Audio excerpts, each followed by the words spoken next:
So as I come to the last month of my 20s, I've been thinking about, my whole YouTube channel and how I've been running this thing since I was almost 20 years old. I was 19 when I started the channel. And it got me thinking about Sonic in my 20s and what it was like in terms of like the things that came out, the experience of it. It's a whole decade of life, my third full decade of life. And I don't want to spend too much time comparing it to the previous decade, but I do want to talk about this decade. If you don't know me already, you pretty much know where my favorite era of Sonic is. If it's unclear, it was that period from around the point when Sonic Adventure came out to around the point when Sonic Unleashed came out. So around 1998 to 2000. That doesn't fit into one of my decades in the sense of like, I was born in 95 on the last day of August. So obviously if I was to compare those decades, like from age 0 to the start of turning 10, from age 10 to 20, from 20 to 30,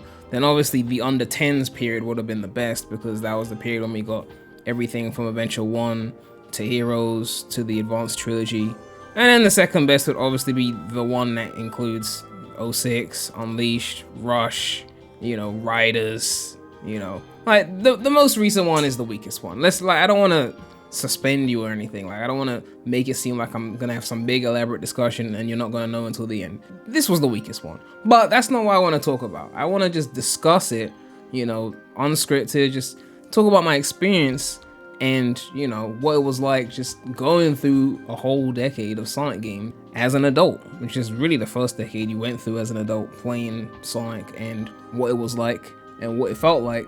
And yeah, that's just what I wanted to talk about. It's been a while since I posted, so I figured this was on my mind, so why not talk about it? I guess it's kind of a review, but it's not really a review, but it's just like a little roundup in a sense. So let's just get into it, man. Yes, I started my channel when I was 19.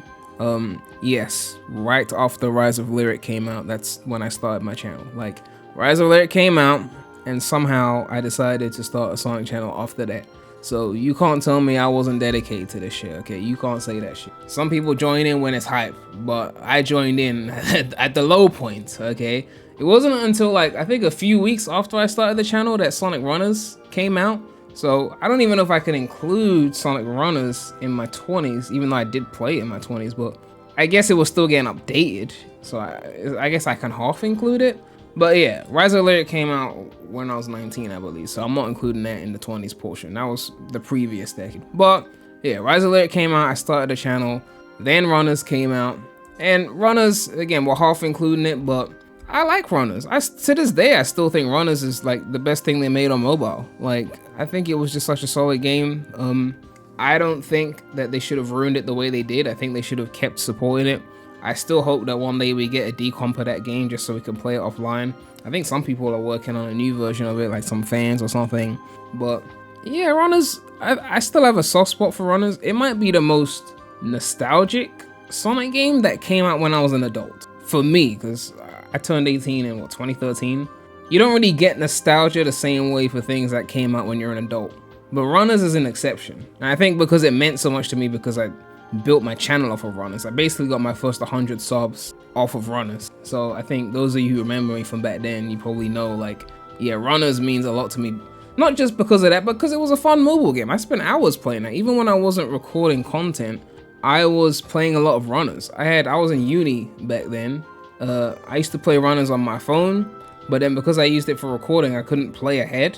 So I had to save that for recordings. So I had my friend's iPad, my roommate's, not roommate, it's the UK, my flatmate's iPad, and I would just borrow that and play Runners with a different save file so I could just get ahead and just experience it without having to record, so that when I came back to record I had the same save file on my main phone. Back then I was still on iPhone. It was a different time. We upgraded. We're on Samsung now. But yeah, Runners is a game that I definitely miss because it got taken away from us. Most other Sonic games, you can't really say that. Whether it's good or bad, there's always usually an easy way to play. If you love Rise of Lyric, you could emulate it, but with Runners, you really just couldn't play it. And I think that sucks. I do think that sucks, and I hope somehow, some way, we get a fully decompiled version that could just run locally and offline.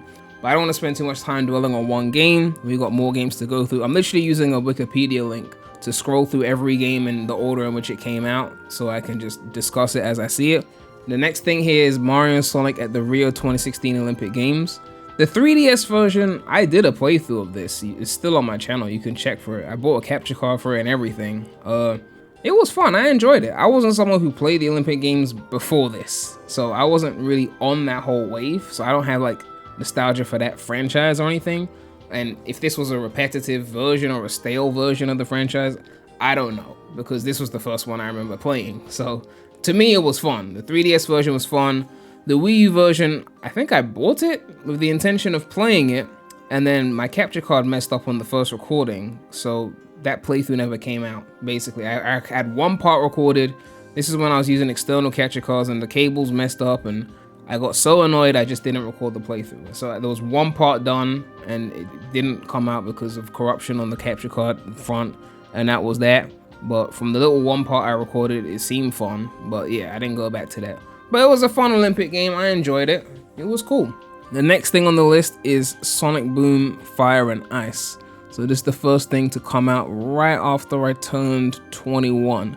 Fire and Ice, I think is fun. I think music-wise it could use some work. But in terms of raw gameplay, I think the Fire and Ice gimmick was a very fun gimmick.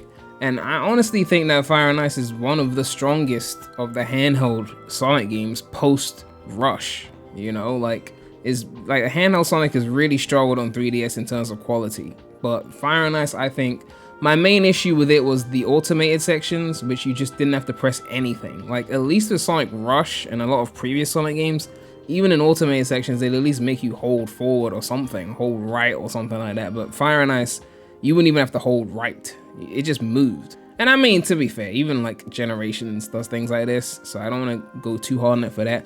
But because there were so many of those sections, it made it a bit annoying. But I think the core gameplay of Fire and Ice is really solid, and the only reason I don't play it more is, I don't know, there's better games to play. It's a solid game, but there's just better games to play, so it just doesn't get played much. But if the music was stronger, maybe I'd go back to it more often. I think the concept of Fire and Ice is just so solid. I wish that we'd get more games like it in terms of the gimmick of the Fire and Ice, like the way you had to switch to the fire and to the ice to go through the level. It's a little thing, but I think it was a gimmick that worked. The next thing on this list is Sonic Runners Adventure. Came out June 2017 in EU and August 2017 internationally. It says iOS 20th December 2017. I think I did a playthrough of this like at the end of 2017. It was mid. It was nowhere near as good as the original Runners. It wasn't made by the same people. The original Runners was made by Sonic Team, and Runners Adventure was made by Gameloft. So it's kind of a Rush to Rush Adventure situation. Sequel, add adventure, but make it weaker than the original kind of situation. So yeah.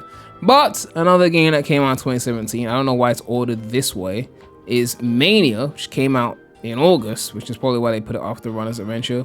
But obviously, we know Mania was amazing. It was a great game. The only thing you could say against it was too many old stages, although ironically, the old stages were some of the best in the game. Flying Battery Act 2 in Mania is the greatest classic Sonic level of all time, and I'll stand on that, I'll die on that hill.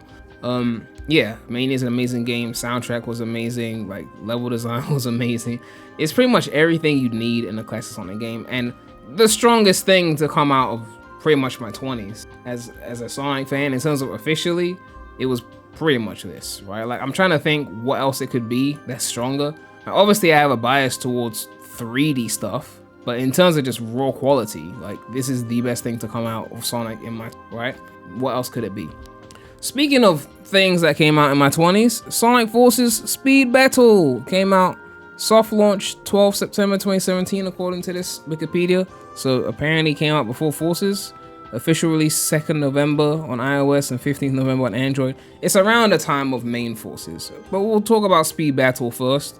I mean, it was fun. It was fun. I mean, like, it was kind of like a Sonic Dash clone, but with slightly better graphics, and you could race people, which automatically made it more interesting than Sonic Dash in my opinion. Sonic Dash is, like, I can't believe this game is still going. They haven't updated that game at all. I mean, okay, they've updated it, but I know Dash is not part of my 20s. It came out in 2013. But, like, they don't touch it. Like, they add features, but it's like the same engine, so it feels dated. It still feels choppy to play on modern phones. I remember when that game was new. But yeah, Speed Battle is kind of built on that, like, Dash engine. Like, You know, like even Sonic Dash 2 just played so much better than Dash 1. But yeah, Speed Battle, I enjoyed it. I had some fun with it. I like the racing element of it. It just kind of made me want a Rivals 1 and 2 re-release with online. Like make a phone version of it, but then add online or something. I don't know, like a Switch version of Rivals, like a Sonic Rivals Ultimate, and it's just 1 and 2 bundled with online. That's what Sonic Forces Speed Battle made me want, right?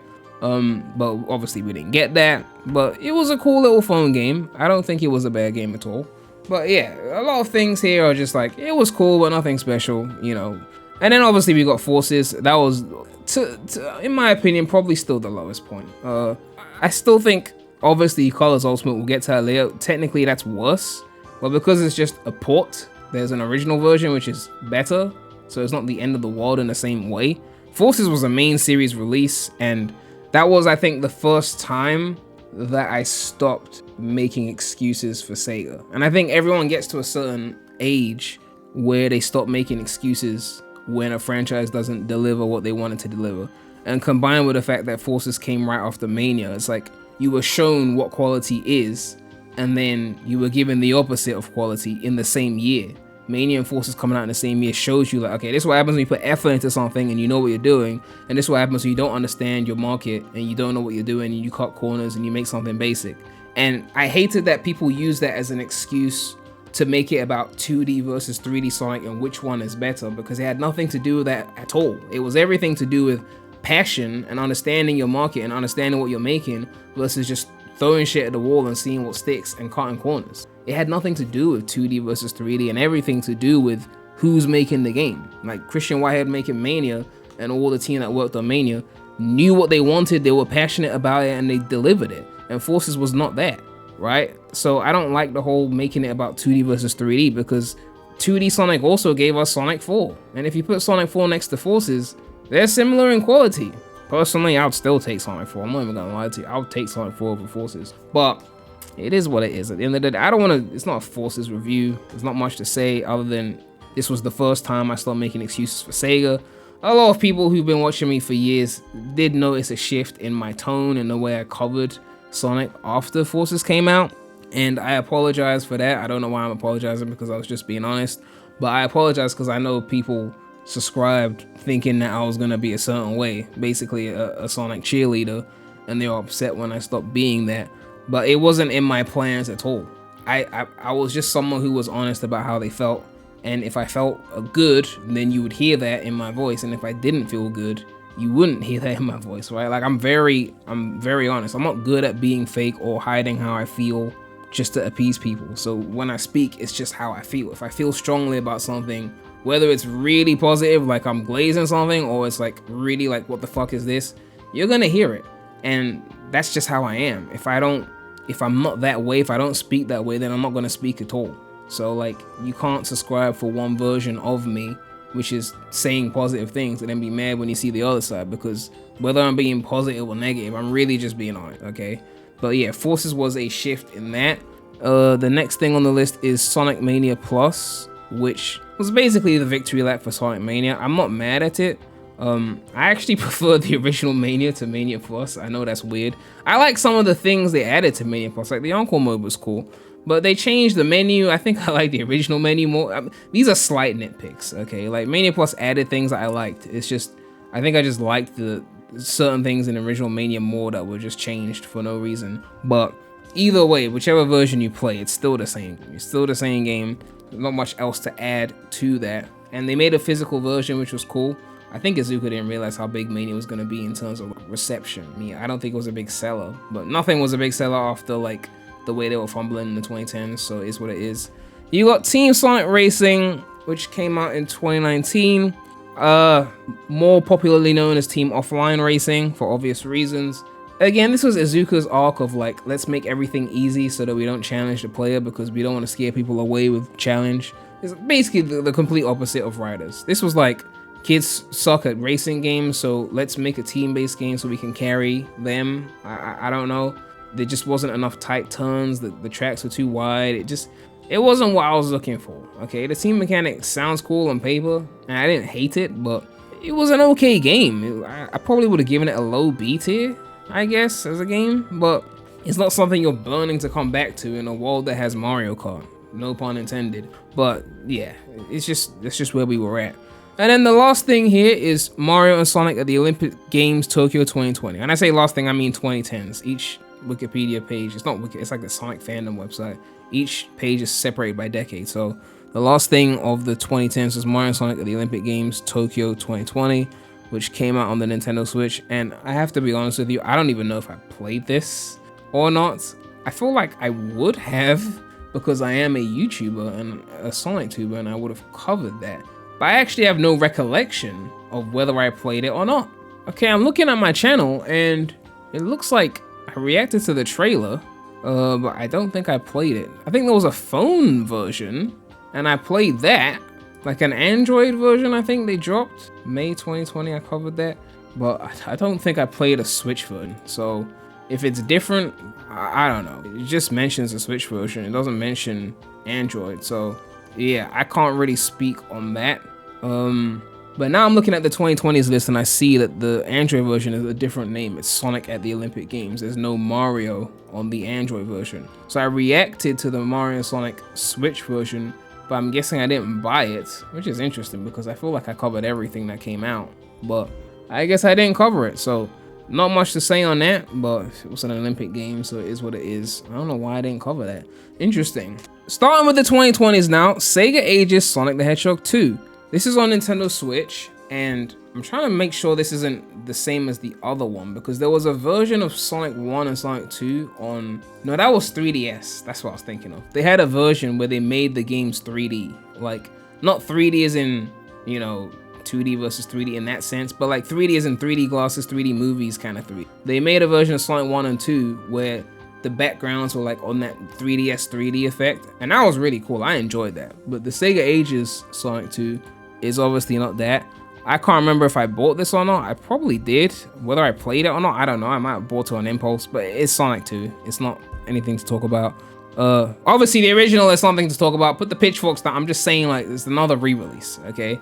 The Sonic at the Olympic Games came out May 2020. That's the iOS Android version. I played that. It was mid. There's something here that says Sega Streaming Theater Sonic Edition. I don't know what the fuck that is. I'm looking at the website, and yeah, I don't know what this is. Don't recognize it. It came out only in Japan in June 2021. So yeah, nothing much to say on that. We got Sonic Colors Ultimate. Yes, I'm not the biggest fan of Colors, you know that, but putting that aside, as a port, it wasn't a good. They messed up the colors. The colors didn't feel right. The glitches on launch, which, okay, look, if they fix the glitches, then I guess I wouldn't care anymore. Let's be real. But the messing up with the colors, I still don't like what they did to the aesthetic of the game. So like, glitches aside, just the whole aesthetic felt ruined, you know? Like, I always loved the aesthetic of colors. Like, I always thought it was visually pleasing to the eye, even if I wasn't a fan of the way they changed the gameplay up and all that. But as a port, I just think they could have done better. You know, Sega are not the best when it comes to ports. We know this. It's just one of those things. And yeah, it was kind of disappointing because, not because I care about colors, but like, if they're fucking up a basic colors port, then how are they gonna do like an adventure remake? But of course, Izuka's saying some wild shit about how he doesn't want to do it because yada yada yada. They're always going back and forth when it comes to adventure remakes. It's kind of annoying at this point. But yeah, Colors Ultimate, you know. And then they did an Epic Game Store exclusive, which really pissed me off. So I didn't even buy it till it came to Steam. But I don't really feel I talk about Colors. Then we got Sonic Dash Plus, which came out in 2022 April. It was iOS exclusive, and apparently it was like some kind of version of Dash which was supposed to do more. Oh yeah, it was Apple Arcade exclusive, so they were just trying to throw Apple something at that point. So yeah, I'm not really taking that one seriously. I don't think I played it. I probably looked at footage of it and called it a day. And we got Sonic Speed Simulator, which came out in 2022, and this is like a Roblox thing that they really supported it for a long time. I mean, people have got tons of views off of it. People love Roblox. For me, like, I'm glad they supported it. It wasn't really something that I was gonna sink tons of hours into. It's not like I'm too cool to play a Roblox game or anything like that. It was cool, but it wasn't like, oh, I'm gonna sink tons of time into this. I do wonder, like, if I was like at this point 10, 15 years younger, would I have sunk time into it. I think it was April 2022. I was 26 when that came out. If I was like 10, 11 when this came out, maybe I would have been all over it. I was playing all sorts of random Sonic fan games as a kid that weren't the greatest. Anyone remember Sonic Zone? That was a game. But like, I think you do become harder to please as you get older because you've seen everything. So it's like, it's harder to wow people with basic shit. And I feel like Speed Simulator was just one of those things where if you're at the right point, you would enjoy it more. But for me, it was just like, yeah, it's cool. Like, I still would put like games like Runners over it for sure. But I'm glad they made something and supported it with constant updates at least, you know? So yeah, that's my thoughts on Speed Simulator. We got Origins that came out 2022, and it's the classics again. Was it perfect? No. Did they get rid of the Michael Jackson music? Yes. Am I mad at it? No, because at the end of the day, it's just like, they made it so they can, like, for the casuals, like, you have to understand that we're hardcore Sonic fans, so we see things with a different lens, and sometimes that makes us say dumb shit, like, why would they re-release Sonic Generations? That's dumb shit, because Generations is Generations, and it's not accessible. That's why they re-released the game with Shadow Generations, okay? Like, why would you not want a Generations re-release? But I don't want to go on a tangent right now. But in the sense of Origins, like, for the average casual who just wants to play the classic games and give them a go, Origins makes sense. For the rest of us, we're like, well, they got decomps of Sonic 1, Sonic 2, you know, you got Sonic 3 Air. So this is nice to have, especially like if you got like a Switch or something like that, you can't really just install whatever you want. Obviously, if you got like a Steam Deck OLED, you could just run Sonic 3 Air on that. But like, it was a good attempt. I do wish Sega would actually put the money into keeping the music intact, but you know, excuses, right? They don't want to pay Michael Jackson estate, so it is what it is. But yeah, it's what it is. Sonic Frontiers 2022. This is, so far, I think, the strongest of the 3D entries, given that, where did we start from? What 3D entries have we gotten? Forces? Yeah, we were really in a drought because we got nothing else. I'm going in order and I'm just sitting there like, yeah, Frontiers was the strongest so far. And we're like 7 years in. If we started like August 2015, we're now at November 2022. In terms of 3D Sonic, I can understand why people glaze the fuck out of that game, because if you really grew up in this era, like, I'm an adult, but if you really grew up in the era of Rise of Lyric to Frontiers, like 2014 to 2022, you lot were starving, okay? Like, I already had my childhood, so like, I was good, but you guys were starving when it came to 3D Sonic. So Frontiers coming out in that climate, I can understand like people glazing it, because like, yeah, it was, I'm just going through the list has made me realize, like, I get it now. Like, I get why so many of these younger Sonic fans were glazing Frontiers, because like, people like me, like, I'm older, so like, I'll be comparing Frontiers to like the shit I grew up on, and I'm like, it's cool, but it ain't no Unleashed though, it ain't no Heroes though, it ain't no Adventure 1 though. But like, when you really think about it, like, if you were like a kid when Rise of Lyric came out, let's say you were like 7 when Rise of Lyric came out, like, and then Frontiers comes out 8 years later, you're like, what, 15? Like, you haven't had a great 3D Sonic. Like, Frontiers was really it was really it for you. Like, I call it like you guys' generation's SA2 or some shit like that, because SA2 was like the game from my era that got constantly glazed, just like Sonic 3 and Knuckles, or even Sonic 2 from the classic era. SA2 was like the game that got glazed from my era. So it's like your generation Sonic 2, or Sonic 2, Sonic 3, or SA2, because it's like that game that just stood out around everything else that came out around it. And yeah, Frontiers really was that. Like, in the climate in which it came out, it was a dry climate. So as much as I don't think it's the greatest thing ever, I think I gave it like a B. I still think it did what it needed to do in terms of like showing that they were willing to put some effort into some shit. It was far from polished, but like, you could feel that they were trying something new and they put in effort, and there were cut corners for sure, like a lot of Sega games, a lot of Sonic games in particular. But like, I think just going through this list, I think it did give me a bit more understanding for why Sonic fans, especially younger Sonic fans, were all over it. Because like, it's been slim pickings. Like, I've been going through this list, just reading the names off, and I'm like, shit is not standing out. Like, most of the things here are not standing out at all, right? But yeah, shout out to Frontiers. Obviously, I didn't talk about the movie, which came out 2020, like multimedia stuff I haven't really mentioned, but obviously after the success of the first movie, I think it started to shift the budgets and the trajectory of things. So it's something worth noting. Obviously, I'm mainly talking about the games. The movies obviously are a highlight. I'm not gonna talk about Sonic Prime and all that stuff. Sonic Prime was cool. I think the pilot was the best episode. The movies, I've got reviews on those. The second one was my favorite. The third one was my second favorite, and the first one was at the bottom. But yeah, I think not here to review the movies, but like what it did for giving us budget back into the series. Definitely, I appreciate that. I think I appreciate that more than I appreciate the movies themselves. Let's be honest. But I think it's important to note, like, because where things started to go after that, like when we got like Shadow Generations or whatnot.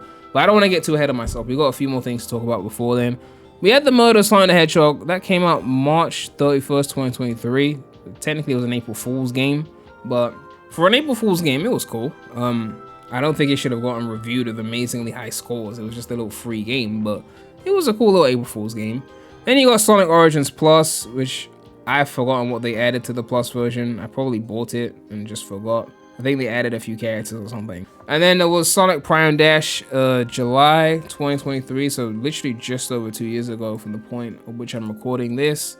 And is this another Apple Arcade exclusive? No, this is a Netflix exclusive. I don't know. I was supposed to cover this, but I didn't because I couldn't be bothered at some point. I think I looked at footage of it, but it's Sonic Dash, and they've been milking that engine for so long. There's some Lego game here saying Speed Sphere Challenge. I think I heard about that. I did not play that. Then we got Sonic Superstars. Sega thinking they could do it without Christian Whitehead and his team. They obviously couldn't. It was mid. We all know that. The bosses were just dragging on. Like, yeah. And then we got Dream Team. December 5th, 2023. Dream Team was made by Hardlight, and they're usually the ones who make the phone games. And it made me think, holy fuck, if they actually made like full-blown releases, maybe, you know, it would be really good. Because when I played Dream Team, the main limitation was the budget of it being a tablet or phone game and not the actual quality of the game itself. And also the soundtrack was lacking. I remember when I was streaming it, I tested out one of the levels and I turned off the music and replaced it with Eggman Land music, and it was hitting. So, you know, like, I think Dream Team actually just showed the potential of Sega Hardlight, and I would love to see them get an attempt at like a proper 3D Sonic that's not phone limited. Like, give them a chance to make, like, if you're working on like Frontiers 3 or Frontiers 2 or whatever, like the main team is working on that, then give Hardlight like an opportunity to make a smaller 3D Sonic, like how Shadow Generations was, you know, a smaller game compared to the Frontiers kind of game. Let Hardlight make a full-blown 3D Sonic with an actual budget, and let's see if they can like cook, see if they can deliver, because Dream Team was held back by being a phone game and not by the developers. The developers actually seemed very good at what they were doing. And I need to go back and play the updates, but obviously it's an Apple Arcade exclusive, so I wasn't desperate to do that. But nonetheless, Dream Team was solid. I have to give them props for the quality of the gameplay. Soundtrack could use work, graphics could use work, but it was a phone game, so it is what it is. Sonic X Shadow Generations, obviously Sonic Generations, we already know. I can't give too many points for the Sonic part because that came out in 2011, but Shadow Generations was definitely way more polished than Frontiers. Not as ambitious, but way more polished. I would put Shadow Generations over Frontiers. You know, like I think I gave Frontiers a B, like a low B, and I gave Shadow Generations like a B+. Could have gone to A with a few more improvements, like maybe more content. You know, certain levels could have been better. But like that Chaos Island 3D and that Kingdom Valley 2D, genuine S tier levels, like top tier shit. That was my shit. I'll stand on that. Those were S tier levels. I don't want to talk too much about it because I reviewed it like last year, so it's recent. But basically, this and Frontiers for 3D Sonic fans, these were the highlights. Frontiers in terms of ambition, Shadow Generations in terms of proof that they can make something polished. What they need to do now is figure out how to combine those two things. Make something as ambitious as Frontiers, but as polished as Shadow Generation. You combine those two things, you have an A tier or even an S tier game, right? That's what I'm thinking, but we'll see what happens over time. And we got a Sonic 3 promotional cartridge thing that came out November 2024. I think it was to promote the movie. They dropped some cartridge that had some stuff on it. It was on Twitter at some point. I saw footage of it, but you know, nothing crazy. Not much to say about that, but the fact that they made that just to promote the movie just goes to show how big the movies were. And then you got Rumble. I still haven't played it, even though I downloaded it. I got the APK. I was trying to save it for like content, but I didn't cover it. And then they said they were releasing it, so I was like, I'll wait for the official release. And then they delayed it a million times, and I don't know when it's coming out now. I have no idea. And then we got Racing Crossworlds, which I'm not going to count that because it's coming out in September. So that's actually the first thing for Sonic in my 30s. So I think in terms of in my 30s, we're going to be off to a better start than in my 20s, because in my 20s, the first thing that came out was, let me check the list again before I forget. The first thing that came out was Mario and Sonic at the Olympic Games 2016. So yeah, I think Crossworlds is a better start than that, let's be real. But yeah, as a decade, like, kind of mid. I'm not gonna lie, it was kind of mid. I see why people glaze Frontiers now, because when I look at what's been coming out, like, Frontiers is a standout. You got Mania, you got Frontiers, you got Shadow Generations, and Dream Team showed potential but was limited by the phone, and that's pretty much it. That's 4 things. It's really 4 things. Like, maybe Fire and Ice if I'm super glazing, but it's really 4 things. You got Frontiers, you got Shadow Gens, you got Mania, and yeah, Frontier, Shadow Gens, Mania. I've already forgotten the 4th thing. Yeah, I've forgotten the 4th thing. See, I can't even remember all the things. It was kind of a mid-decade, let's be real. But nonetheless, it is what it is, man. It was an interesting decade. I am grateful to have experienced it in terms of content creation. It was fun making content. I don't think there'll be as much content in the next decade. And honestly, what I'm looking forward to the most in the next decade is the decomps and the recomps. Honestly, that's what I'm looking forward to the most. Like, getting all my childhood favorites like ported natively instead of waiting for Sega to do it, because they're taking their sweet time. But yeah, I know someone's working on 06 decomp. I saw footage of it. So yeah, I think for me, I'm more excited about things like that than the actual official releases. Although I am actually really hyped for Crossworlds. Like, I want to make it clear, I'm probably more hyped for Crossworlds than most people. And I know that's a weird thing to say coming from me, but like, I don't think I've been hyped for a Sonic game as much as I've been hyped for Crossworld. Like, because obviously the platformers like Shadow Gens and whatnot, like, those are great. But with single player stuff like that, you kind of play it, you finish it, you get your good times and you're done. But with the Crossworlds, especially now with the clout of the movies and Sonic just being more popular, the online could actually be really solid. You could come back and play it, you know, just enjoy it every week. It's like that recurring experience. That's why I wanted them to make a Sonic version of Mario Maker, but they never did it because Iizuka said he wouldn't do it. So I don't know why they missed the Mario Maker boat. I don't know why they haven't made a 2D fighter like Street Fighter. There's just some boats that they just decided to miss for the sake of. They decided to miss the remake boat when everyone was doing like the CTR, not CTR, the Insane Trilogy. They could have done theirs with the adventure games. They didn't do it. They missed the Mario Maker boat. They missed the Fall Guys boat. Now they're doing Rumble in 2025. Like, I don't know. We'll see where Sonic goes in the next 10 years, but it's been an interesting 20s. As I said before, my favorite period was 98 to 08. But yeah, I mean, everyone's got that era at the end of the day. I thought I'd do this little roundup just to see where my head was at and just recap what came out. I don't know if this list is missing anything, because I'm just going off of the official fandom website. So if there's something here that came out that I forgot to talk about, I apologize. But clearly it wasn't that memorable if it's not even on the website that's supposed to aggregate all of this data. Hopefully I see you soon. Heroes are still the GOAT. And yeah, thanks you guys for watching. It's been real. The Premy out.